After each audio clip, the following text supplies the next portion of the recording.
Hello, everyone. It's your sister Roland, and we are back with another podcast. But this time, the podcast is inside because outside the weather is gray and it's very windy. So, you're probably not going to hear a lot that I'm saying. So, this is why we're inside. And today, we have co hosts. They're not going to be saying a lot, but we do have co hosts. Yesterday, I had a live where I talked about Tiara Strand, about a young lady that went out with so-called friends, and she never made it back home. So yesterday, I was with the Hulk, and then you have Perry the Platypus over here. This one, and I also had Agnes from Despicable Me. Yes, I know Agnes. Okay, don't hate. But Agnes couldn't hold it together. She couldn't hold it together. She was all over the place, and I don't know what she had going on. So I replaced her with Spider-Man. So we're gonna have different co-hosts because I got a lot of plushes. So there goes Spider-Man. So I think he's the only one that talks. So let's see what he says. With great power comes great responsibility. But that's not what we're talking about. Superheroes never give up. Okay. Come on, team. Let's suit up and swing out. That's what I want to hear. Even though you're not going to say anything. So just sit in the back there and just be a prop, okay? Because we're going to talk about a very serious topic. So you need to lighten the mood, lighten the energy. This is not very, it's not a very good topic. Well, it's not a very popular topic. And a lot of people don't want to deal with this until it's too late. You know, we talk about this fentanyl crisis, and it's affecting all kind of people: rich, poor, white, black, Hispanic, all types of people. So this is what we're going to talk about on the podcast today: the fentanyl epidemic. As long time, not everybody did it, but most people experimented with drugs, right? They most experimented with drugs, and they were able to live and tell their story. Some people went through a lot, went through addiction, had a lot of stuff happen to them, but they're still here to talk about it. But now, in the time that we're living in, look at this one up there. Now it's day mad. Now, in the time that we're living in, when these kids or young adults, older people too, are using or experimenting, they don't live to see another day.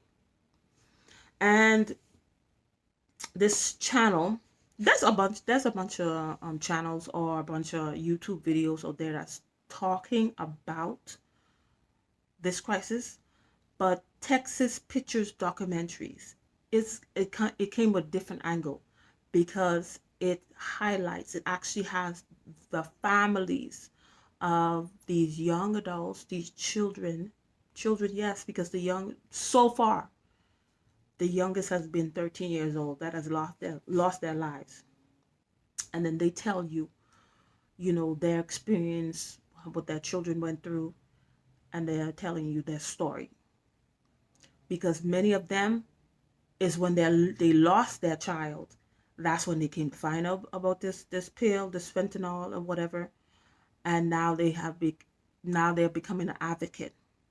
And never ever think it will never happen to you. Oh, not my kids. My kids know better than that. Oh, I treat my kids better than that. That's not gonna happen to me. You don't know. You don't know, because sometimes it's people may think that these people who are being dying from fentanyl is because they are drug dealers or whatever. No, not all the time. Not all of them are addicts. Some of them, they needed something to keep them awake. They needed something so they go to sleep. They were going through a tough time. They were recovering, and then something happened, and then they took it and then had fentanyl and they died. That's how it's happening. So never think that it's you. Never, and educate yourself, and then talk to your loved ones, talk to your children. And then this is not a one-time talk. This is where we go wrong. We talk one time. This is a constant thing. You have to keep on having conversation, keep on talking when you're driving, when you're eating, when you're at the dinner table, when you're watching a movie. And so this is something you have to constantly, because remember, our kids are being bombarded with a lot of stuff. Other people are smarter. These people that make these commercials and videos, they're smarter. They bombard us with certain stuff because that's what they want you to keep on doing. But we just have one conversation. We have two conversations. We think that's enough. No, you have to constantly talk to your children. Be careful, but people giving you stuff. Don't be taking stuff from certain things. I remember my daughter would say, before it spread, these kids would come with brownies, and then if you greedy, that's why if you greedy, you this kids was taking it and eating it, and then they was like, why does brownie taste like that? And then the kid who brought the brownie, it's like, ha ha ha ha, you just had weed. But then you experience it because you're greedy. But now everybody know about the brownies and stuff like that they put weed in brownies.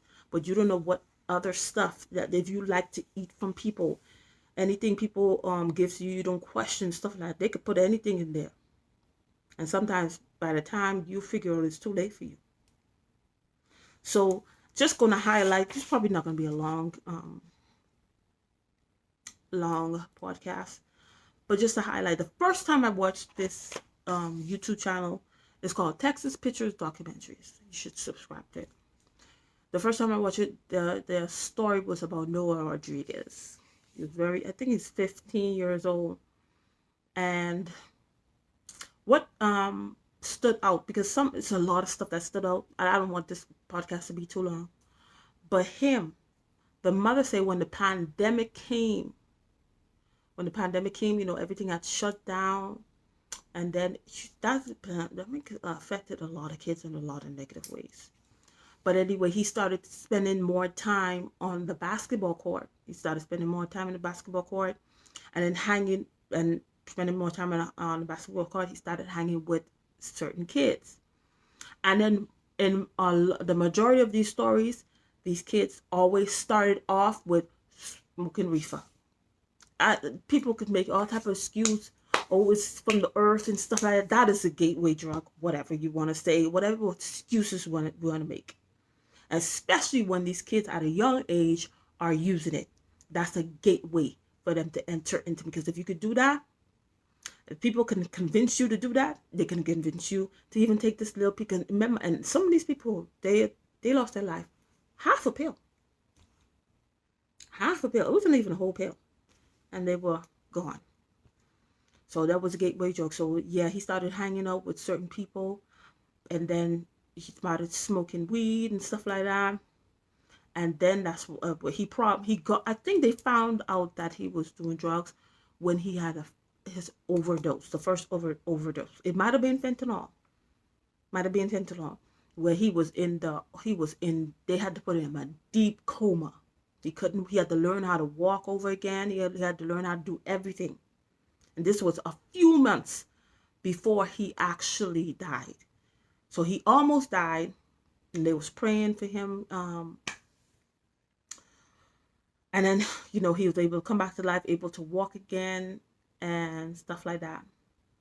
But they wasn't informed about fentanyl. A lot of these families were not informed about fentanyl, or they came to know about fentanyl right before they lost their child.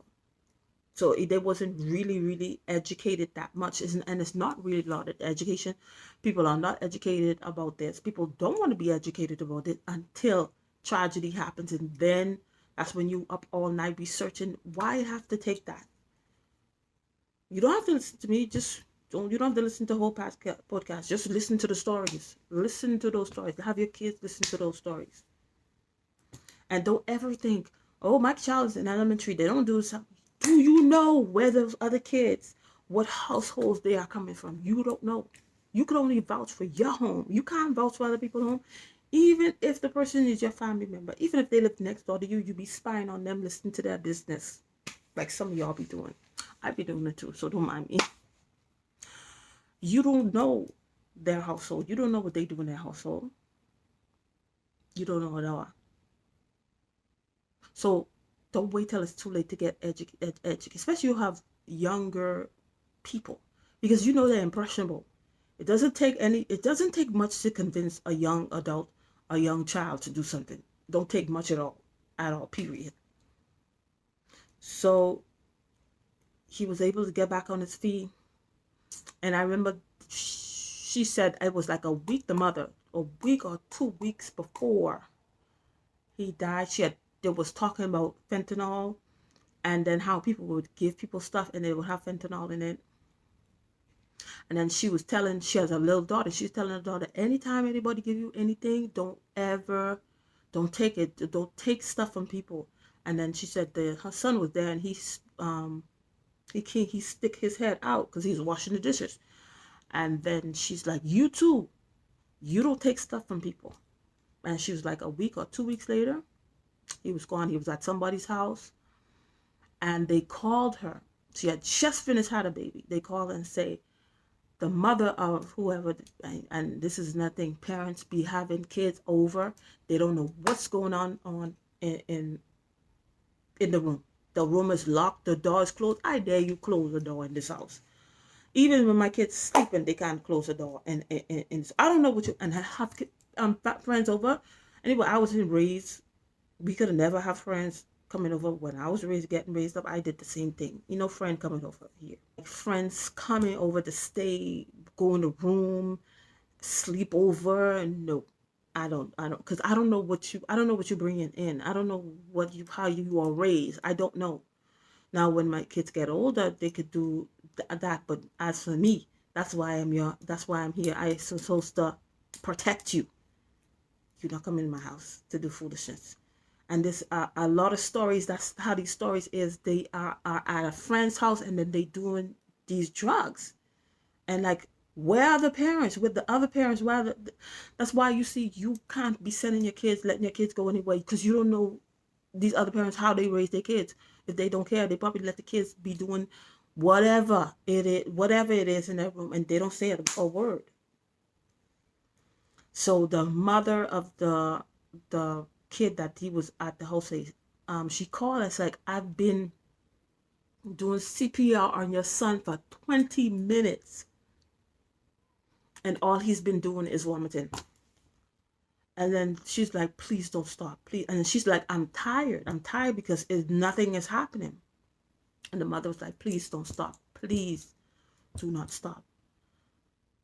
But there was nothing. He was already gone.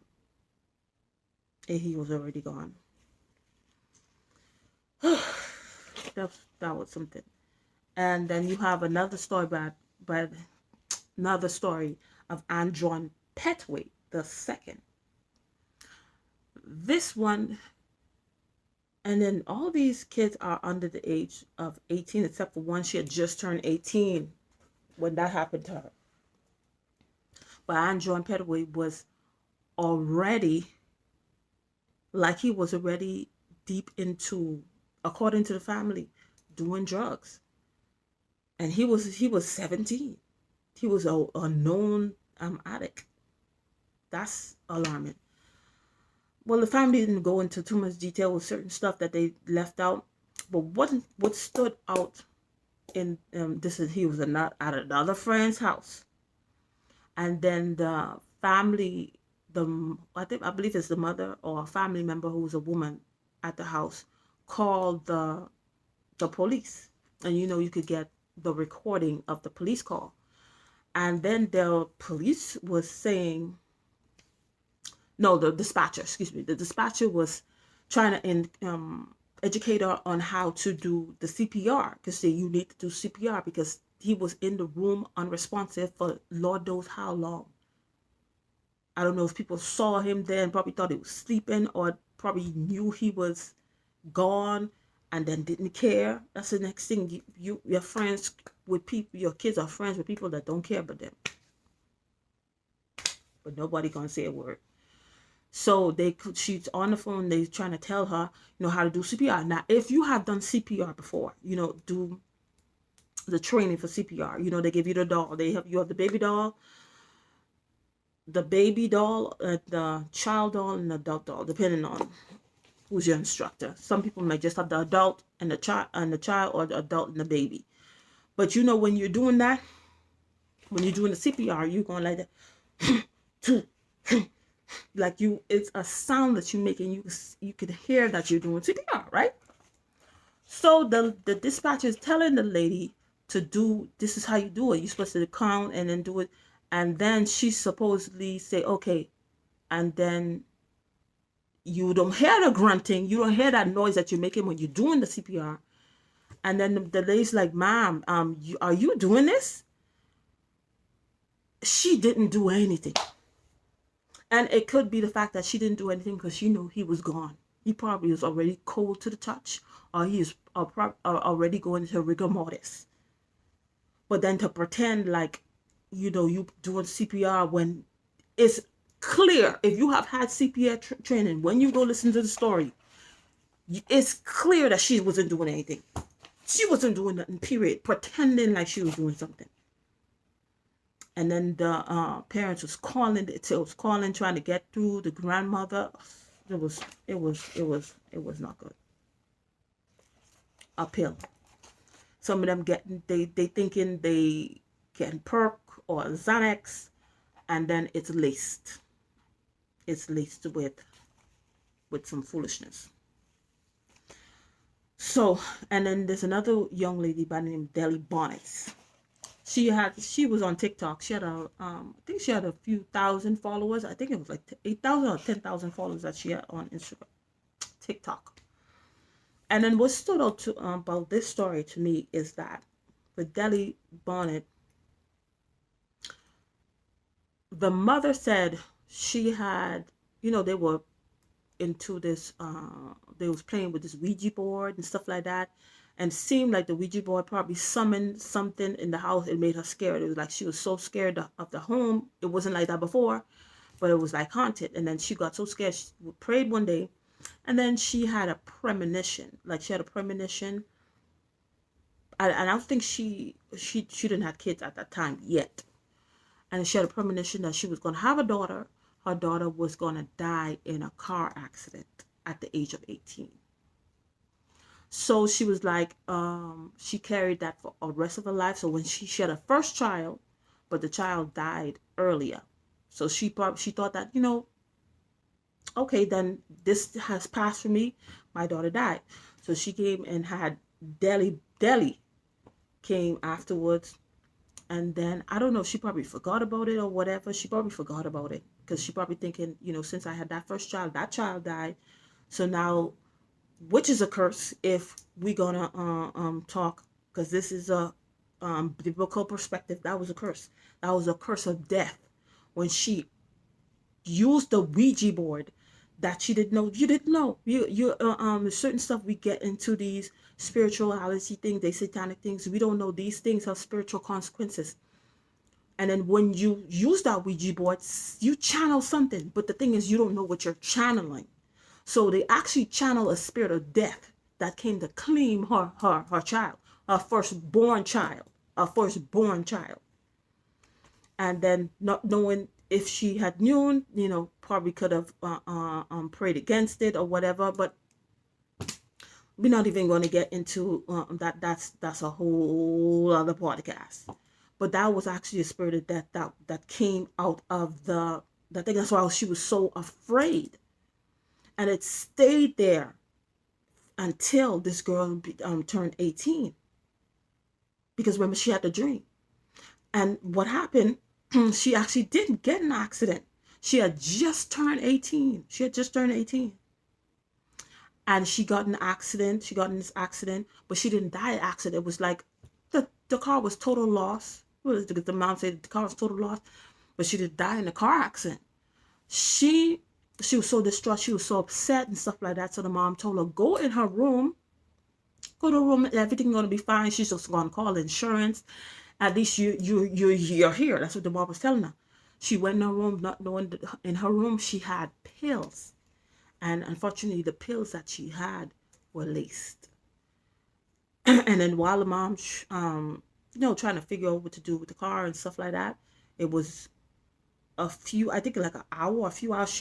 She never heard from her. You know, when you have an 18-year-old, they're gonna come out, even though they messed up, they're gonna come out. Oh, mama, can I get something to eat? So can I do this? Can I do this? She never came out.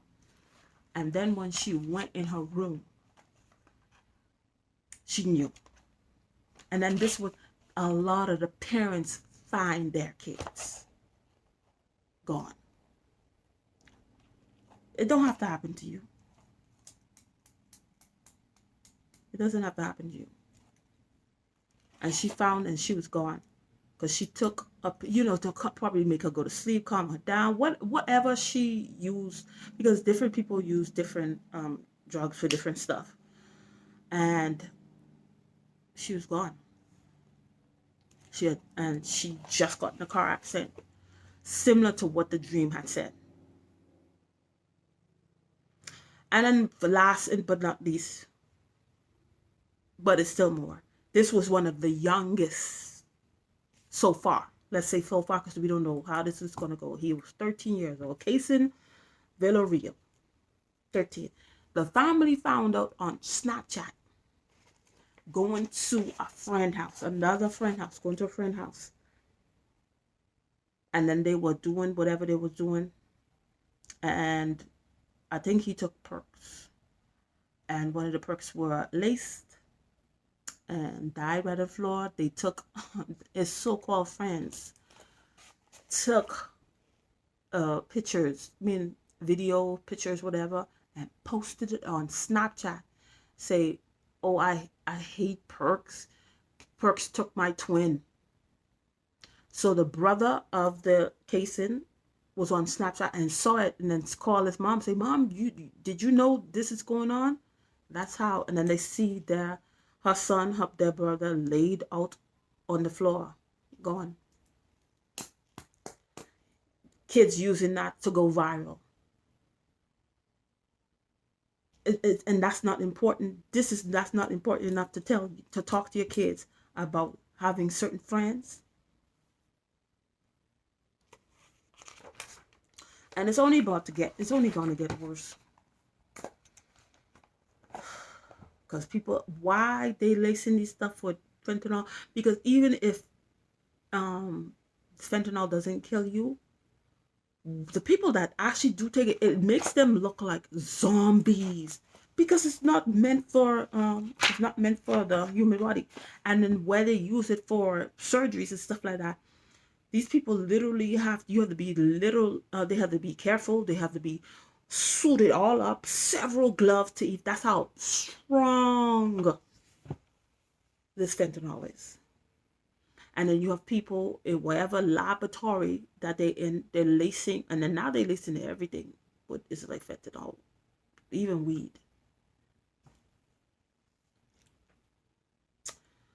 So that's why I started off with, the little skit with my co-host. You see, they didn't say anything.